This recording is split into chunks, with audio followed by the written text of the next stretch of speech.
नमस्कार. चला तर आज आपण मसाला शेवगा तयार करणार आहोत. त्यासाठी शेंगा बारीक कापून सोलून घेतलेल्या आहेत. स्वच्छ धुवून परत मिठाच्या पाण्यामध्ये टाकून शिजवून घ्यायच्या आहेत छान अशा. शेंगा आपल्या 10 ते 5 मिनिटात छान शिजतात. कढईमध्ये 1 चमचा तेल घेतलं आहे. त्यामध्ये राई टाकलेली आहे. कांदा, अद्रक, लसूण, टमाटा, कोथिंबीर शिजवून त्याचं वाटण करून घेतलेलं आहे.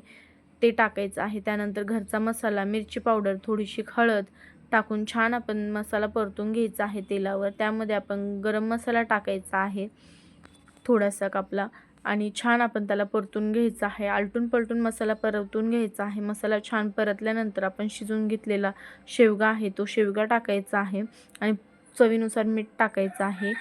मीठ आपलं प्रमाणातच टाकायचं कारण की शेंगा शिजताना पण आपण मीठ टाकलेलं आहे आणि छान त्याला आपण परतून घ्यायचं आहे. आता शेवगाचं उरलेलं थोडंसं पाणी होतं ते टाकायचं आहे. बारीक चिरून कोथिंबीर टाकायची आहे आणि शेंगा शिजलेल्या आहेत त्यामुळे फुल फ्लेमला आपण हा मसाला सगळा आटून घ्यायचा आहे.